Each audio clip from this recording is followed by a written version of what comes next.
Hello, vous êtes sur la chaîne YouTube de Je suis un gamer.com, je m'appelle Eric et je vous dis bonjour. Admirez ma nouvelle casquette qui n'est pas à moi, qui ne m'appartient pas. J'avais envie de faire une petite blague pendant que ma copine est au boulot, au travail, et bien j'avais envie de porter sa casquette, cette casquette qu'elle ne met jamais et qui est pourtant bien mise en évidence chez nous, sur notre porte-manteau. Elle est là tout au long de l'année, 305 jours sur 305. Oui, c'est ça qu'on dit, oui. 365 jours sur 365, c'est difficile à dire. Voilà, donc quand même, Laetitia, tu pourrais la porter cette casquette, non? Alors, vous le savez maintenant, les favoris du mois, ça sera un rendez-vous régulier sur la chaîne, rendez-vous mensuel même, pour le coup. Et malheureusement, au mois de novembre, j'ai pas vraiment eu l'occasion, ni le temps de découvrir beaucoup de nouvelles choses. Je vais vous parler de 3 choses, mais c'est vrai que le mois de novembre a été un peu compliqué pour moi. J'ai été beaucoup happé par le travail, mais ça devrait aller mieux dès le mois de décembre. Mais tout de même, je suis fatigué, hein. Sachez-le. Pourquoi je vous dis que je suis fatigué? Parce que en fait, je pense qu'en novembre, je ferai moins de vidéos, quoi. Voilà, peut-être une par semaine. Par contre, ça sera des vidéos travaillées et plutôt longues. Voilà, mais je pense qu'un rythme d'une vidéo par semaine et peut-être de temps à autre une vidéo pour le fun, pour le plaisir, du NBA Live ou du Hitman, je sais pas. Mais voilà. Pourquoi je vous dis ça en fait? Ah oui, les favoris du mois. Oui. Alors les 3 choses dont je vais vous parler, eh bien, je vais vous parler de jeux vidéo naturellement. Ensuite, on va parler de lecture, belle lecture même. Et 3e et dernier point, eh bien, nous parlerons un petit peu, enfin je vous parlerai, moi, d'une série télé à suivre sur Netflix, enfin si on peut appeler ça une série télé. Décidément, j'ai vraiment du mal aujourd'hui. Alors, quel est le jeu vidéo qui m'a marqué en ce mois de novembre 2018? Oui, il se peut qu'on soit déjà au mois de décembre, hein, lorsque vous voyez cette vidéo, mais bon, c'est tout à fait normal. C'est parce que je ne sais pas quand je vais la publier en fait, voilà. Mais ouais, au mois de novembre, en fait, moi j'ai beaucoup joué à Battlefield 5. Battlefield. Vous savez, à la base, je suis un énorme fan de Battlefield. J'ai fait l'impasse sur le 1, mais j'ai beaucoup joué. J'ai découvert cette licence quasiment à ses débuts, et après, il y a eu une période où j'ai passé tout mon temps sur Battlefield. C'était quand ça, merde? Ouais, entre 2011 et 2015, début 2016, franchement, je faisais que jouer à Battlefield. Et du coup, Battlefield 5, c'est vraiment pour moi génialissime de redécouvrir tout ça, de rebaigner dans cette atmosphère de guerre totale. Vraiment, c'est génial de jouer à Battlefield, surtout quand vous avez des bons coéquipiers et que vous êtes le membre d'une escouade complémentaire.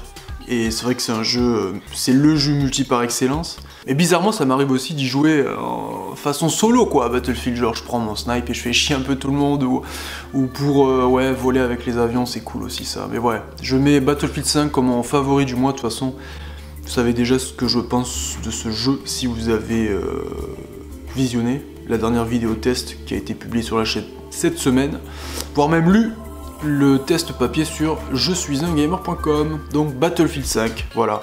Après, j'ai quand même joué à d'autres jeux, hein. J'ai joué à Hitman 2 pas mal, j'ai toujours pas mal joué aux Sims. Et c'est vrai que Hitman 2 aussi est un très bon jeu, mais ouais, je mets Battlefield 5 en tête de liste niveau jeux vidéo. Alors, niveau lecture maintenant, parlons un petit peu de lecture, si vous le voulez bien. Alors, si au mois d'octobre, j'avais eu le temps de lire, au mois de novembre, ça a été beaucoup plus compliqué. En fait, j'ai lu pendant 4 jours de façon super condensée. Et ce que j'ai lu, c'est une bande dessinée. C'est Rai. Regardez cette magnifique couverture, je sais pas si vous la voyez bien. Hop, regardez, je disparais. Et je réapparais. Ah, la mise au point, c'est enfin faite. Regardez comme c'est stylé. Franchement, c'est beau, hein. Non? Rai, qui est une bande dessinée éditée par Bliss Comics. Là, il s'agit du tome 1 de Rai, d'accord?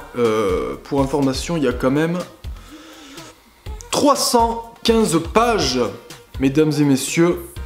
Ce volume, il rassemble Le premier cycle de la saga du protecteur du Néo-Japon, puisque Rai est le protecteur du Néo-Japon. Alors Rai, ça parle de quoi Rai? Bah déjà Rai, hein, c'est édité par Bliss Comics, d'accord? Là c'est le tome 1 des aventures de Rai, c'est un volume qui rassemble le premier cycle de la saga du protecteur du Néo-Japon. Rai c'est le protecteur du Néo-Japon, et dans cet ouvrage on a aussi les 12 premiers chapitres de l'histoire de Rai, ainsi que des petites histoires courtes et des bonus inédits. Oui, en fait, vous me voyez pas parce que je lisais ce qu'il y a écrit là, hein. J'allais pas me faire chier quand même. Et puis quoi encore? Non, mais Rai, en fait, c'est une projection dans un futur lointain, à travers un récit de science-fiction, mais monumental. C'est super bien, quoi. Franchement, c'est super bien. C'est une bande dessinée qui a le même esprit que Ghost in the Shell. Je sais pas si vous connaissez Ghost in the Shell. Et il y a une intrigue, mais ultra captivante. J'ai pas envie de vous spoiler, bien sûr, hein, mais pour faire court, en fait, Rai, c'est le protecteur du Néo-Japon. Il a été élu par ce que l'on appelle Père, qui est en quelque sorte Dieu, si on peut dire. Sauf que Père, en vérité, ce n'est pas une entité supérieure, c'est une intelligence artificielle. En réalité, c'est un mélange de... Bon, c'est un peu compliqué. Hein. Non, je vais pas vous expliquer, c'est trop compliqué. Donc, c'est vrai que Rai, c'est une histoire qui part dans tous les sens. Mais il y a un univers ultra riche et ultra dense, et ça en vaut vraiment le coup. Vraiment, vraiment le coup.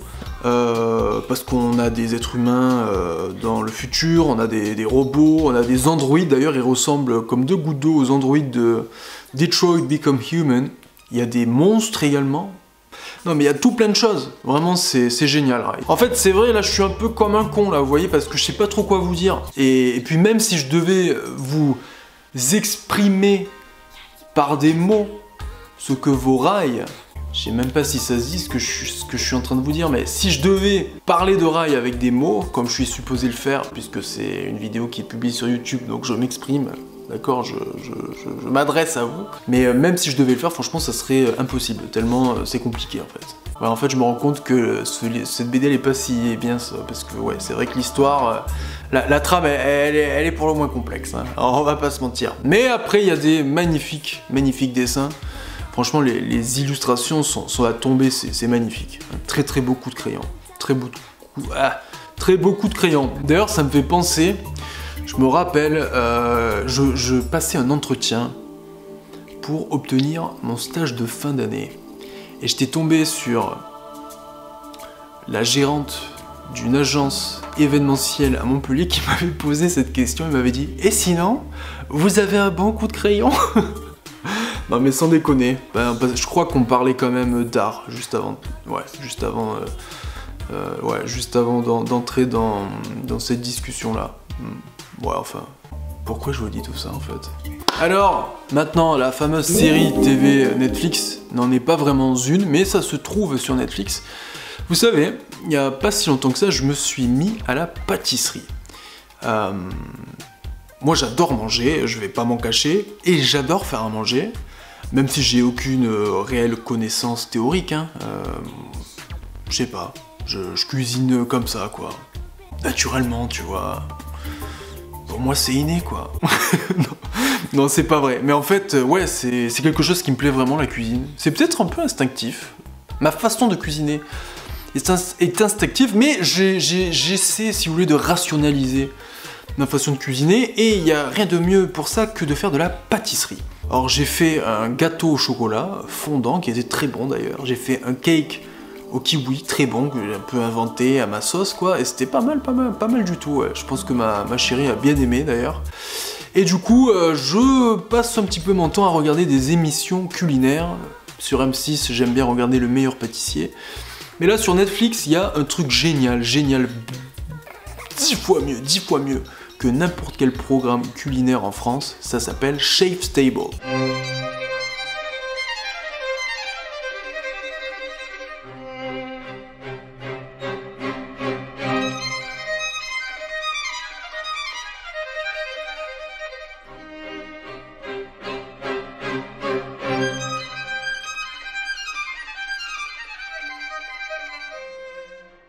Alors, c'est sur Netflix, et Chef's Table, en fait, c'est un voyage autour du monde.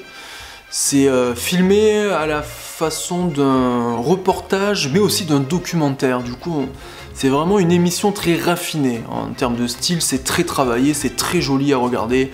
Il y a des magnifiques inserts, de superbes transitions, des plans magnifiques. Enfin, vraiment, c'est... voilà. Pour un amateur d'audiovisuel, Chef's Table, ça en vaut vraiment le coup. Mais ce qui est génial aussi, c'est la réalisation qu'il y a derrière. Il y a une réalisation derrière chaque épisode. Dans chaque épisode, on voyage dans un pays et on découvre un chef. Moi, ce que j'ai beaucoup aimé dans Chef's Table, la saison 1, c'est les épisodes qui sont dédiés à la pâtisserie. Du coup, il y en a 5 ou 6, je crois.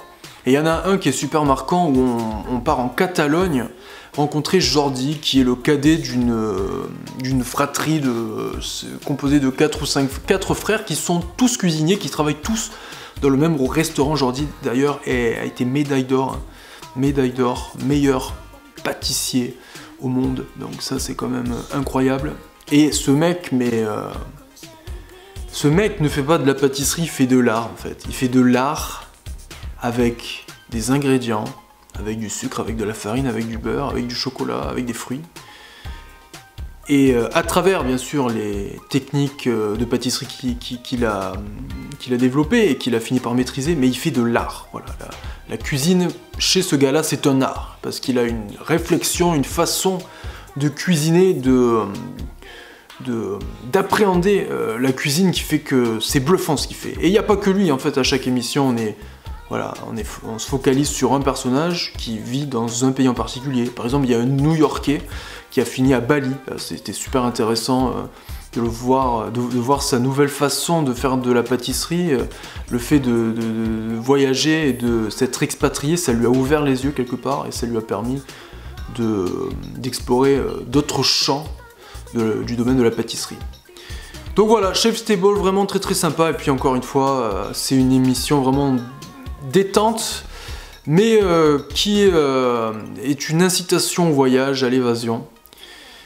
Évasion géographique, puisque forcément on voyage dans différents pays du monde, mais aussi on explore comment dit-on, les confins, je sais pas si ça se dit, je sais pas, le fin fond, non? Ouais, on va dire on explore l'immensité de l'univers de la pâtisserie. Voilà. Allez, merci les amis d'avoir regardé cette vidéo. Ciao.